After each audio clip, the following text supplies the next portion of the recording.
40절까지 함께 교독해 봅시다. 누가복음 20장 27절에서부터 40절입니다. 제가 먼저 27절 읽습니다. 부활이 없다고 주장하는 사두개인 중 어떤 이들이 와서 물어 이르되 선생님이여, 모세가 우리에게 써주기를 만일 어떤 사람의 형이 아내를 두고 자식이 없이 죽으면 그 동생이 그 아내를 취하여 형을 위하여 상속자를 세울지니라 하였나이다. 그런데 칠형제가 있었는데 마지가 아내를 취하였다가 자식이 없이 죽고 그 둘째와 셋째가 그를 취하고 일곱이 다 그와 같이 자식이 없이 죽고 그 후에 여자도 죽었나이다. 일곱이 다 그를 아내로 취하였으니 부활 때에 그 중에 누구의 아내가 되리이까? 예수께서 이르시되 이 세상의 자녀들은 장가도 가고 시집도 가되 저 세상과 및 죽은 자 가운데서 부활함을 얻기에 합당히 여김을 받은 자들은 장가가고 시집가는 일이 없으며 그들은 다시 죽을 수도 없나니 이는 천사와 동등이요 부활의 자녀로서 하나님의 자녀입니다. 죽은 자가 살아난다는 것은 모세도 가시나무 떨기에 관한 글에서 주를 아브라함의 하나님이요 이삭의 하나님이요 야곱의 하나님이시라 칭하였나니 하나님은 죽은 자의 하나님이 아니요 살아있는 자의 하나님이시니라. 하나님에게는 모든 사람이 살아있느니라 하시니 서기관 중 어떤 이들이 말하되 선생님 잘 말씀하셨나이다 하니 그들은 아무것도 감히 더 물을 수 없음이더라. 아멘. 우리는 지금 예수님께서 공생의 마지막 주간 월요일에 성전을 청결하게 하시고 화요일에 이제 바리새인 또 바리새인과 함께 온 헤롯 땅, 그다음에 오늘은 이제 사두개인들과 논쟁을 벌이고 이제 계시는데, 오늘은 사두개인들이 어떤 논쟁거리를 가지고 왔냐면 부활에 관한 논쟁거리를 들고 왔습니다. 오늘 27절을 보면 사두개인들의 중요한 신학 사상이 무엇이냐라고 할 때 그들은 부활이 없다고 주장을 하는 사람들이라 이렇게 기록을 합니다. 사두개인들은 왜 부활이 없다고 주장했을까? 여기에 이제 의문이 드셔야 됩니다. 왜 사두개인들은 부활이 없다고 생각했을까? 그들은 영적인 세계 자체도 또 인정하지 않았어요. 죽으면 다 끝난다고 보는 사람들이었어요. 그래서 내세도 없고 또 부활도 없으니까 내세적인 것은 전혀 생각하지 않은 사람이죠. 심판도 그들은 생각하지 않죠. 그러니까 철저하게 그들은 어떤 주의의 삶을 산다고 제가 지난 시간에 말씀드렸습니까? 현실주의죠. 아주 현실주의적인 삶을 살죠. 그런데 여러분, 이들이 이제 부활이 없다고 주장하게 된 중요한 예가 있습니다. 이게 이제 계례교론법인데요. 여러분, 이 사두개인들이 성경으로 인정하는 것은 무엇만 있습니까?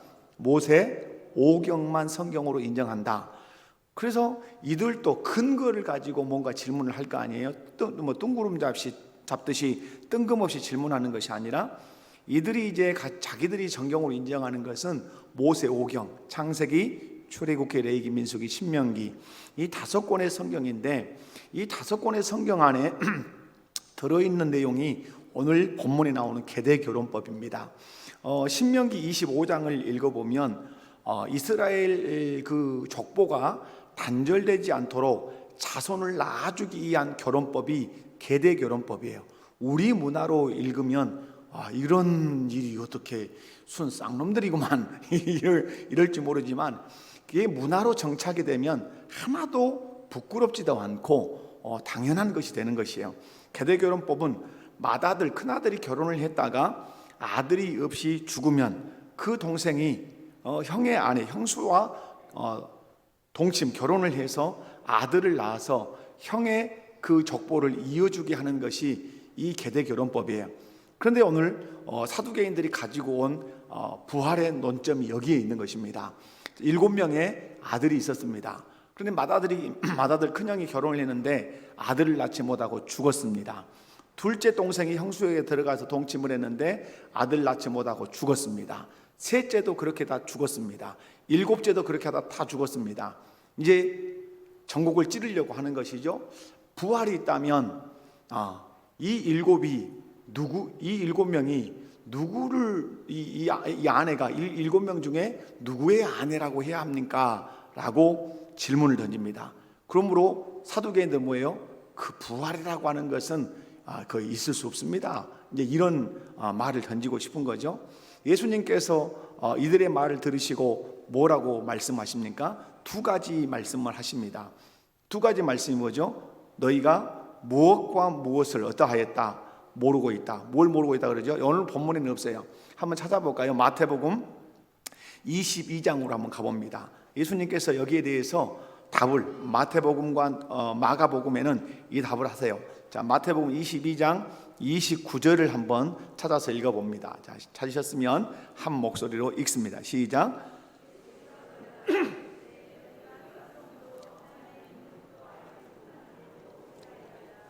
자, 사두개인들에 대해서 부활이 없다는 논점을 가지고 와서 7명의 형제에게 형제가 계속해서 이렇게 동침을 했는데 만약에 이제 부활이 있다면 누구의 아내가 되겠습니까? 고로 이들은 말하는 거죠. 부활은 있을 수 없습니다. 이제 이런 얘기죠. 그런데 예수님께서 마태복음 22장 29절이나 마가복음 12장 24절에서 말씀하는 게 그겁니다. 너희가 왜 이런 말을 한다? 알지 못하는 거로 어떠하였도다? 오해하였도다. 이게 아주 중요한 말씀입니다. 알지 못하니까 어떤다는 거예요? 오해한다. 이게 아주 예수님이 지금 사두개인들에게 던지시고 싶은 메시지예요. 너희가 오해하고 있다, 부활에 대해서. 그런데 부활에 대해서 오해하고 있는 이유는 뭐 하기 때문이다? 알지 못하고 있기 때문에 그렇다. 이렇게 말씀을 해요. 우리가 살아가면서 오해를 하기도 하고 오해를 받기도 합니다. 여러분, 오해하는 많은 이유 중에 하나가 뭐냐면 내 관점에서 생각하는 것입니다. 내 경험으로 생각하는 것입니다. 내 이성으로 생각하는 거죠. 그래서 오해가 생기는 이유는 가지각색입니다. 우선 전달자가 뭔가 표현을 잘못했을 때, 그죠? 아 다르고 다른데 아라 해야 되는데 어라 했을 때, 이 전달을 잘못할 때 오해가 생길 수 있죠. 또 표현은 내가 바르게 했으나 전달하는 과정, 누군가가 그것을 전달하는 사람이 잘못 전달했을 때 오해가 되는 경우가 있죠. 또 내가 어떤 것을 전달을 했지만 그 받아들이는 사람이 자기만의 어떤 특정한 사상을 가지고 그것을 해석해서 받아들일 때 오해하는 경우가 있지요. 이 세 가지 오해의 경우를 제가 세 가지 얘기했는데 사두개인들은 어디에 해당하겠습니까? 받아들인 이 사두개인들이 특정한 어떤 사상에 치우쳐 있는 것이죠. 그건 누구의 사상이냐? 모세 오경이라고 하는 관점에서만 부활을 보려고 하는 것이에요. 그러면 모세 오경의 관점으로만 성경을 본다 그러면 모세 오경 안에는 부활이 없냐? 그것도 아니라는 것이죠. 특별히 이 사두개인들이 부활에 대해서 자꾸 오해하는 이유는 철저한 인간의 경험으로, 인간의 생각으로 부활을 바라보고 있고 부활을 해석하기 때문에 부활은 이해도 되지 않고 납득도 되지 않아요. 여러분, 천국이 있다, 지옥이 있다, 이게 여러분 사람의 생각으로 쉽게 납득될 수 있는 게 아니거든요. 그렇지 않습니까? 어딘가에 활활 영원히 꺼지지 않는 불이 타고 있는 지옥이 있다, 영원히 사는 영생복락의 천국이 있다. 이게 쉽게 우리의 관점으로 이해될 수 있는 게 아니란 말이에요. 우리의 이성으로 그것을 자꾸 이해하고 뭔가 설득해내려고 하면 정말 어려운 거예요. 여러분, 사두개인들이 오해를 하고 있는 중요한 이유는 자기 어떤 경험, 우리 인간의 지금까지 살아온 경험으로 볼 때 그런 부활은 어렵다. 특별히 여러분, 다 죽어서 먼지로 티끌로 돌아간 사람이 다시 살아난다는 것, 그것도 어렵고, 살아나서도 어디에 있던 영혼이 그리 또 몸으로 돌아와서 다시 또 신령한 몸으로 된다는 것도 어렵고, 또 이렇게 계대결혼법에 의하면 그들이 다 들어가서 산다면 이 여인은 누구의 남편이 되는가? 이런 것도 뭐 생각해 보면 헷갈리고 어렵고, 그래서 그런 거로 부활은 있다 없다? 없다 이런 거죠. 여러분, 그러므로 여러분 이제 우리가 살아가면서 오해하지 않기 위해서 기본적으로 필요한 게 뭐죠? 오해를 어디서 했다고 제가 자꾸 지금 말씀을 드리고 있죠? 자기 입장, 자기 경험, 자기 생각, 자기 판단, 여기서만 머물 때는 오해할 수 있어요. 그러면 오해를 조금이라도 벗어날 수 있는 길이 뭐죠? 입장을 바꾸는 것이죠. 이제 사두개인들이 누구 입장에서 생각해 봐야 되냐면 하나님의 입장에서 생각해 볼 필요가 있는데 이들은 절대 하나님의 입장에서는 생각하지 않습니다. 그래서 예수님께서 두 가지를 말씀하죠. 너희가 무엇과 무엇을 마태복음에 몰랐다 그러죠? 성경도 모르고 하나님의 능력도 모른다. 성경적 관점에서 생각하지 않았다는 말씀일 뿐만 아니라 하나님의 능력의 관점에서 부활을 생각하지 않으므로 너희는 알지 못했고 그 결과 오해하게 됐다. 이렇게 말씀하는 거죠. 그렇다면 왜 사두개인들은 부활을 믿지 못했을까? 방금 말씀드린 것처럼 부활을 믿지 못하는 이유는 오해했기 때문이다. 그러면 왜 사두개인들은 부활에 대해서 오해했는가? 성경도 모르고 하나님의 무엇도 몰랐다. 능력도 알지 못했다. 알지 못했기 때문에 오해했다 그래요. 그렇다면 사두개인들은 이 성경도 모르고 하나님의 능력도 몰라서 부활에 대해서 오해를 하게 됐는데, 여러분 결국 부활에 대해서 있을까 이런 게 아니라 부활은 없다 이렇게 단호하게 내린 거예요. 여러분이 성경을 읽다가 설교를 듣다가 이해되지 않은 영역이 있을까요 없을까요? 있을 수 있어요. 예수님 물 위로 걸었다. 우리의 상식으로 그게 가능한 얘기냐 말이에요. 과학의 법칙으로 그 예수님이 물 위로 걷는다는 게 논리로는 가능해요. 논리로, 사람의 논리로 물 위로 걷는데 오른쪽 발이 빠지려면 얼른 빼서 왼발을 디디면 돼요. 왼발이 빠지려면 빨리 빼서 오른발을 디디면 계속해서 물 위를 걸어갈 수 있어요. 그러나 그것이 과학적으로 물리적으로 가능하다 불가능하다? 그럼 불가능한 거예요. 그런데 예수님이 물 위로 걸을 수 있었던 것은 뭐죠? 물 위로 걸을 수 있었던 것은 우리 이성으로 납득이 되지 않아요. 과학으로 증명하기가 어려운 거예요. 그런데 예수님이 물 위로 우리는 걸었다고 믿는 이유는 뭐예요? 그분이 하나님이시기 때문에 물 위로 걸으실 수 있다는 우리는 결론을 내리는 거죠.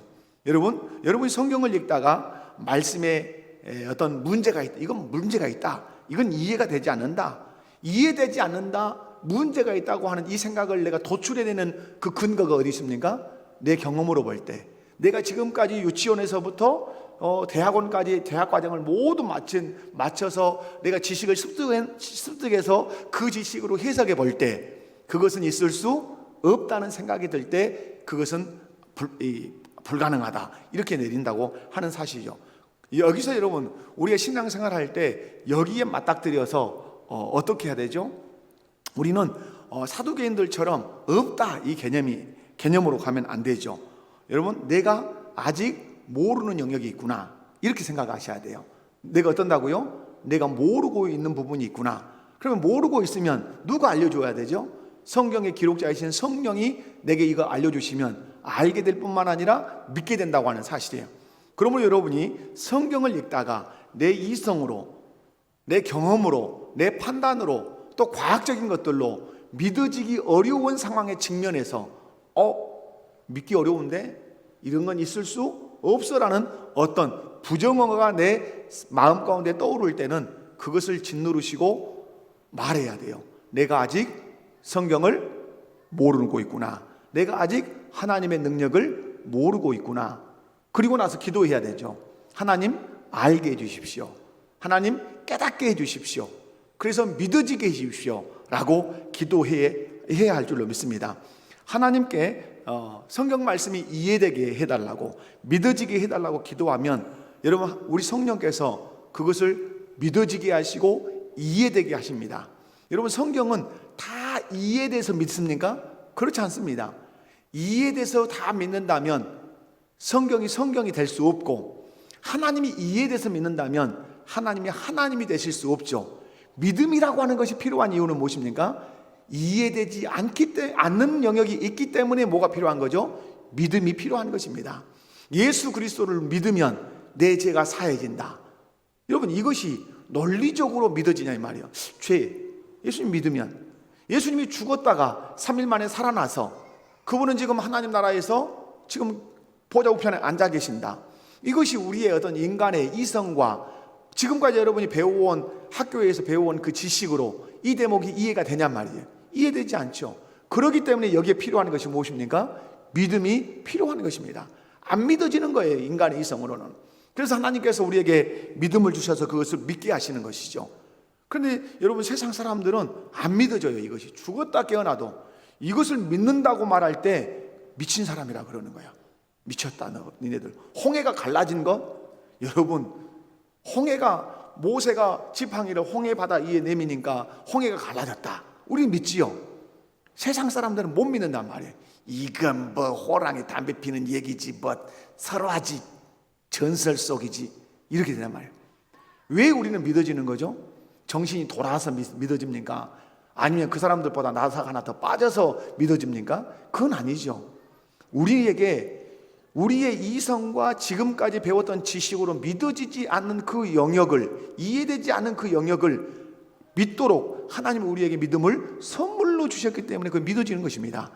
여러분, 하나님의 존재가 왜 우리가 그렇게 수긍하고, 하나님은 살아계신다고, 오늘도 살아계신 역사를 주관하신다고 내가 믿지요? 여러분, 그것은 하나님 내게 믿음을 선물로 주셨기 때문에 믿어지는 거예요. 그러므로 신앙생활의 큰 기쁨은 다른 데 있지 않습니다. 말씀을 읽어가는데 내 이성으로 이해되지 않아, 동의하기 어려워. 그런데 어느 순간에 그것이 이해가 되고 그것이 또 믿어지고, 그것이 조금 더 내게 걸리지 않고 믿어진단 말이에요. 여러분, 그렇지 않습니까? 창세기에서부터 요한계시록에 나오는 그 어떤 말씀이 여러분에게 마음에 걸림이 있습니까? 하나도 걸림이 없어. 우리는, 그죠? 말씀으로 천지를 창조했다, 할렐루야. 홍해 갈랐다, 할렐루야. 물 위로 걸으셨다, 할렐루야.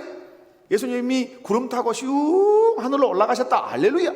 재림하실 때 구름 타고 다시 오신다, 할렐루야. 하나도 걸림이 안 돼요. 하나도. 지식으로 대비하고 과학으로 대비하면 다 하자투성인 것 같아요. 그런데 우리는 세상 사람이 볼 때는 미친 사람처럼 믿어야 된단 말이에요. 그런데 우리는 미쳤어요, 안 미쳤어요? 미쳤다면 예수에 미친 것이죠. 하나님께 미친 것이죠. 그러나 우리의 이성과 우리의 지식과 우리의 지각은 조금 더 이상함이 없어요. 그런데 그 모든 사상, 그 하나님의 말씀들이, 하나님이 일으키신 사건들이 다 믿어지는 것은 우리가 돌아서 그런 게 아니고, 나사가 하나 풀어져서 믿어지는 것이 아니고, 하나님이 믿어지는 그 믿음을 선물로 주셨기 때문에 그런 겁니다. 그래서 신앙생활하는 큰 기쁨이 뭡니까? 신앙생활할 때 가장 큰 기쁨은 말씀이 깨달아지는 것입니다. 아멘이십니까? 그러므로 여러분, 신앙생활하면서 교회에서 맛있는 밥을 준다, 떡을 준다, 선물 준다, 이 재미로 교회를 다니시면 안 돼요. 그런 거 아무것도 안 주어도, 그런 거 그 어떤 혜택을 내게 주지 않아도 교회 가면 말씀을 들을 때 말씀이 깨달아지고, 어제 몰랐던 말씀이 새롭게 보석처럼 내 눈에 들어오고, 그래서 그 말씀이 깨달아지고 알아가는 그 기쁨이 내 신앙생활의 진정한 즐거움이 되셔야 한다는 사실이에요. 그래서 여러분, 말씀이 깨달아지고 믿어질 때 영혼이 춤을 추고 심령이 기쁨이, 심령 안의 기쁨이 차고 넘치는 것이에요. 이 기쁨은 누구도 빼앗아갈 수 없어요. 그러므로 오늘 우리가 회복해야 되는 것이 뭐예요? 회복해야 되는 기도, 회복해야 되는 그 믿음이 뭐냐 말이에요. 말씀이 믿어지게 해달라고, 말씀이 깨달아지게 해달라고, 그것을 위해서 기도하고 말씀을 막 사모해야 돼요.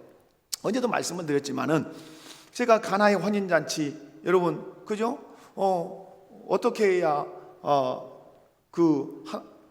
우리가 거듭날 수 있습니까? 라고 니고데모가 물으니까 예수님이 뭐라고 말씀했어요? 네가 거듭나야 하나님 나라 들어갈 수 있다, 볼 수 있다, 그죠? 저는 그 대목에서도 참 어려웠단 말. 그런데 기도하고 할 때 하나님이 눈을 여신단 말이에요. 이게 깨닫게 하신다. 그래서 여러분, 신앙생활 할 때 어떤 기쁨을 누리셔야 되냐면, 말씀을 알아가고 깨달아가고, 그 말씀 속에서 그 보석, 여러분 나오잖아요. 전기질하던 어떤 사람이 막 전기질하는데 전기가 덜컹해요. 파보니까 그 속에 뭐가 들었어요?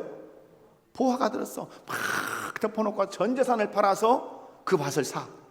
그 말씀이 우리에게 하시는 의도가 뭐예요? 우리로 하여금 성경을 전기질하라, 이 말이에요. 그래서 성경 속에서 그 보화를 발견할 때 전 재산을 팔아서 그 말씀의 보화를 사라, 이 말이죠. 그 기쁨이 얼마나 큰가를 알아야 돼.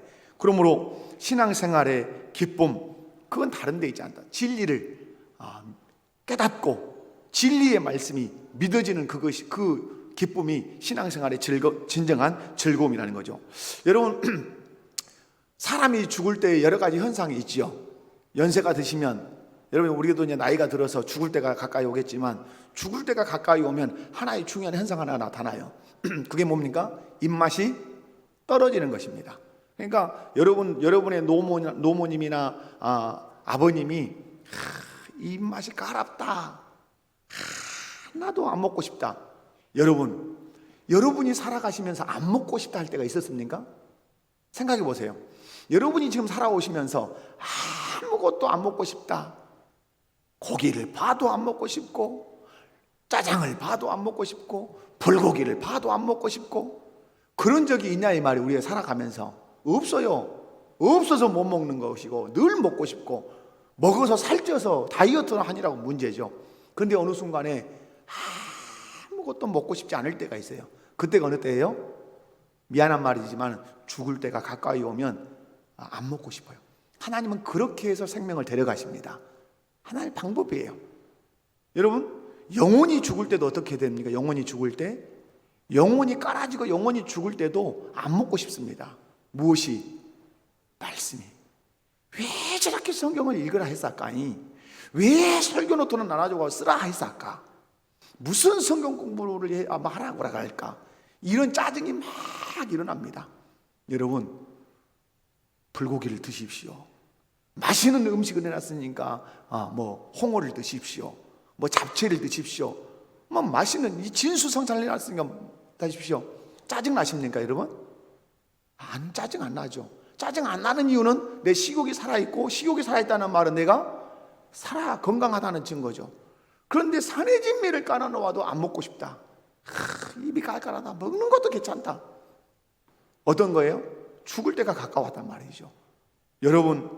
여러분의 영혼이 어떤 상태인가? 성경을 읽고, 성경을 쓰고, 성경을 배우고, 말씀을 듣고, 이것이 뭐 해야 돼요? 기쁨이어야 돼요. 아멘이십니까? 음식을 차려놓으면 막 더 먹고 싶은데 왜 못 먹는 거예요? 배가 너무 불러서 못 먹는 거예요. 그런 현상이 우리 영혼에도 일어나야 된단 말이에요. 그런 현상이. 여러분, 우리가 어떤 훌륭한 강사들을 이렇게 모시면, 훌륭한 강사들이 막 말씀을 쏟아내면 다 내가 이해하지 못하고 다 소화해내면서 듣지 못한 것이 안타까울 때가 있어요. 그런 경험을 여러분 해보셨어요? 저는 왕왕 그런 경험을 많이 합니다. 너무너무 아깝다.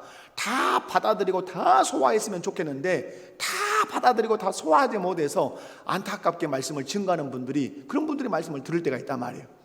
여러분이 그러셔야 돼요. 저는 우리 목포교회 성도들이 왜 모이는가? 말씀 듣는 것이 즐겁고, 여러분 어떤 분이 저희 교회에 오셔서 이렇게 참 특이한 걸 봤습니다. 이렇게 해요. 그분이 지금 저희 교회 지금 와 계신가는 모르겠습니다만은 등록을 할까 말까 고민을 하시는 것 같아요. 그런데 특이한 것 하나가 있다 그래요, 저한테. 뭡니까? 그랬더니 목포 시내 다 돌아다녀도 없는 일을 이 교회가 하고 있다. 뭘까요?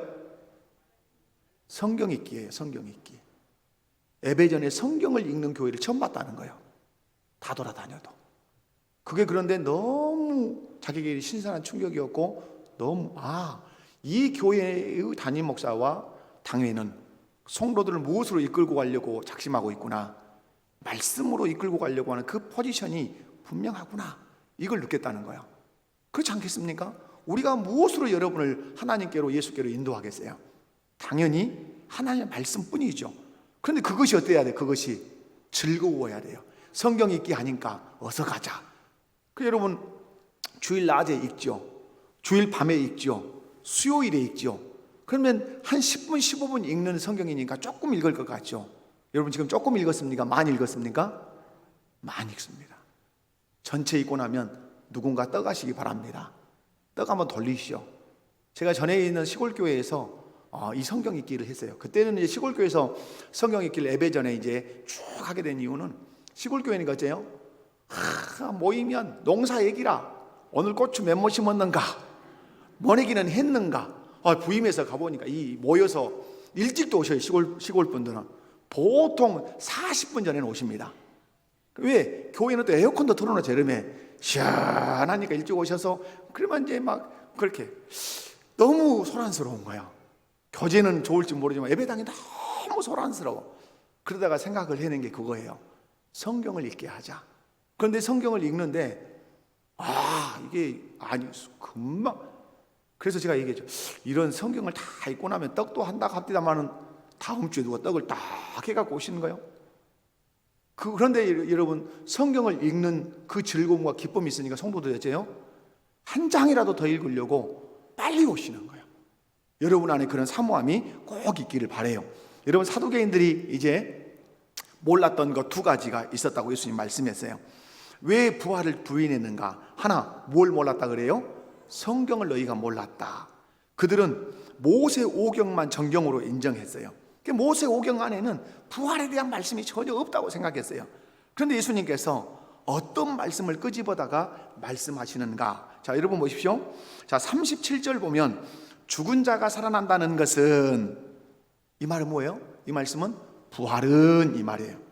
부활은 모세도 가시나무 떨기에 관한 글에서 주를 아브라함의 하나님이요 이삭의 하나님이요 야곱의 하나님이시라 칭하였나니 하나님은 죽은 자의 하나님이 아니요 살아있는 자의 하나님이시라.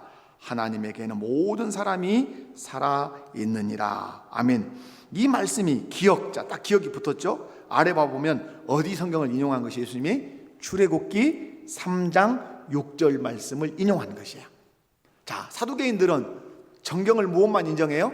창세기, 출애굽기, 레위기, 민수기, 신명기 5곳만 인정해. 그러니까 예수님이 이 사람들의 부활의 부정을 꺾으려면 어디를 끌고 와야 돼요? 그들이 이 정경이라고 하는 모세 오경 안에서 부활의 논점을 끌고 와야 돼. 그래서 출애굽기 3장 6절 말씀을 끌고 온 거예요. 그러면서 말씀하죠. 내 조상의 하나님이니 아브라함의 하나님, 이삭의 하나님, 야곱의 하나님이다. 이 아브라함과 이삭과 야곱은 죽은 것이 아니라고 말씀해요. 그러면 죽어버렸다면 예수님은 어떤 하나님이에요? 죽은 자의 하나님이 되는 거예요. 그런데 아브라함과 이삭과 야곱은 죽은 게 아니란 말이에요. 죽은 게 아니라는 그 사실을 말씀하시기 위해서 하나님은 이들과 뭘 맺으시죠? 언약. 아브라함과 이삭과 야곱 그러면 다 나오는 게 언약이죠. 언약을 맺으신단 말이에요. 이들과. 그래서 이들은 죽은 것이 아니라 자고 있는 것이고 이들의 영혼은 천국에 여전히 살아있는 것이죠. 그러시면서 하나님께서, 예수님께서 성경에 대해서 너 모르냐? 출애굽기 3장 6절을 너 모르지 않냐? 이 말씀이에요. 너희들이 정경으로 인정하고 있는 그 출애굽기의 안에 있지 않냐? 그리고 지난 시간에 제가 말씀드린 것처럼 이미 아브라함은 부활의 신앙을 경험한 사람이다 이 말이에요. 자기 몸에 죽은 것 같은 것을, 이 히브리서 기자가 그걸 해석해 내잖아요. 자기 몸에 죽은 것 같은 것을 살려내셔서, 사라의 죽은 몸 같은 것을 살려내셔서 누구를 낳게 하셨다? 이삭을 낳게 하셨다. 그 하나님이 어떠하시다? 부활의 그 능력의 하나님이다. 이렇게 말씀하죠. 뿐만 아니라 무엇에 대해서 몰랐다고 말씀하죠? 하나님의 능력에 대해서 몰랐단 말이에요. 여러분, 그들이 정경으로 인정하고 있는 성경이 창세기입니다. 그러면 하나님의 능력을 몰랐다 하는 말은 어떤 능력을 몰랐다는 거죠? 죽은 자를 부활하게 하실 수 있는 능력이 누구에게 있다는 사실을, 하나님께 있다는 사실을 전혀 인정하지 않는다는 거예요. 이건 심각한 문제예요. 하나님의 능력을 인정하지 않는다는 것은 하나님 존재를 부정하는 것이에요. 그런데 지금 예수님께서 너 하나님의 그 능력을 네가 모르냐? 이 말씀 뭐죠? 하나님은 누구라는 얘기예요? 하나님은 창조주란 말이에요. 이 창조주라고 하는 선언이 어디서 시작되죠? 창세기 1장 1절이죠. 창세기 1장 1절은 엄청나게 중요한, 모든 성경을 열고 가는 문이에요. 1장 1절이라고 하는 문을 탁 통과해야 요한계시록까지 갈 수가 있어요. 1장 1절이 뭐예요? 태초에 하나님이 천지를 창조하시니라. 태초에 하나님이 천지를 창조하셨다면 그 하나님은 죽은 자를 부활하게 하실 수 있는 능력의 하나님이다 이 말이에요. 근데 너희가 하나님이 천지를 창조했다고 믿는다고 말하면서 그 하나님이 부활의 정도를, 죽은 자를 살리신다는 사실을 너희가 부정하냐? 이 말이죠. 여러분, 하나님은 죽이기도 하시고 살리기도 하시는 전능하신 하나님이란 말이에요. 그런데 왜 이 사두개인들은 하나님이 죽은 자를 다시 살리신다고 하는 이 부활을 못 믿었냐 말이에요. 어느 관점에서 생각하니까 자기 관점에서 내가 가만히 생각해 보니까 내 관점에서는 돼 안 돼요. 나는 못하는 일이거든요. 나는. 여러분, 사람들이 성경을 믿지 못하는 중요한 이유 가운데 하나가 여기입니다. 내 생각과 내 경험으로 하나님을 들여다보니까 아무것도 안 믿기는 거예요. 그런데 입장을 바꿔서 하나님이 전능하시다고 하는 관점에서 부활을 생각하면, 제가 원고에다 그렇게 써갖고 왔어요. 부활은 껌이다. 따라서 한번 해봐요. 부활은 껌이다. 껌이라는 말은 그냥 아무것도 아니다 말이요. 하나님이 전능한, 창세기 1장 1절에 나오는 그 하나님이 전능한 하나님이라는 이 사실을 믿고 죽은 자를 살릴 수 있을 것인가를 보면 부활은 아무것도 아니다 말이에요. 왜? 하나님은 인간을 만드실 때 티끌 가운데서, 먼지 가운데서 아담을 만드시고 그랬단 말이에요. 그 하나님이 죽은 자 가운데서 부활을 못 시키겠느냐? 오늘 하나님의 능력을 사두개인들은 부정한 결과 무엇을 믿지 못하는, 부활을 믿지 못하는 큰 오류에 빠지게 되었다, 이렇게 말씀합니다. 사랑하는 성도들, 그러면서 이제 설명을 하죠. 너희가 천국에 대해서 또 부활에 대해서 오해했는데, 천국은 결혼한다, 결혼하지 않는다? 결혼하지 않는다.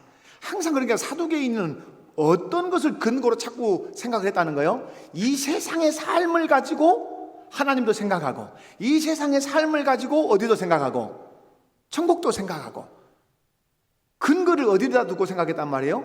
이 세상을 놓고. 그러니까 천국이 이해가 돼요, 안 돼요? 안 돼요. 하나님의 능력이 이해가 안 된단 말이에요. 예수님 말씀합니다. 이 세상과 저 세상, 딱 이렇게 말씀해요.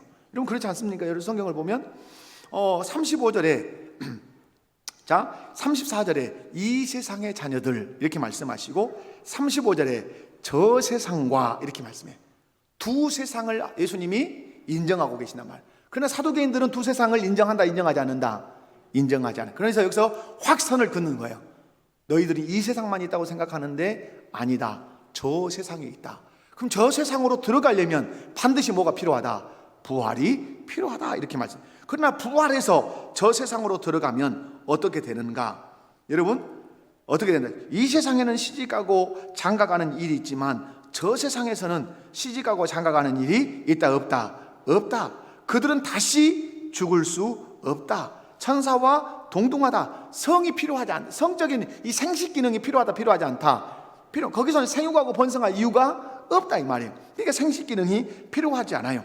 그리고 부활의 자녀로서 하나님의 자녀이기 때문에 천국에서 산다, 이 말이에요. 사랑하는 성도 여러분, 여러분은 이 부활에 대해서 의심이 되지 않죠? 그러므로 여러분 감사하시기 바랍니다. 창세기에서부터 요한계시록에까지 나는 하나도 거침없이 믿어진다, 복받은 사람인 줄로 아시기 바랍니다. 그리고 이제 성경을 읽을 때 모르는 것이 있으면 이상하다 이렇게 생각하지 말고, 내가 성경을 모르니까 지금 이게 이해가 안 되는 것이다. 하나님의 능력을 아직 다 모르니까 이 성경을 내가 잘 안 믿어지려고 하는 거구나. 그러므로 성령께 의탁하면서 믿어지게 해달라고, 깨닫게 해달라고 여러분 그렇게 기도하시고, 그리고 내 관점에서, 이 세상의 관점에서 이 성경과 하나님의 능력을 들여다보지 말고 하나님의 관점에서 성경을 들여다보면 하나도 문제되지 않아요. 여러분, 홍해바다가 갈라지는 것이 천지를 말씀으로 창조하신 그 하나님 앞에서 그게 어려운 문제예요? 아무것도 아니에요. 아무것도 아니단 말이에요. 사랑하는 성도 여러분, 부활은 그래서 있다, 없다? 부활은 있다, 없다?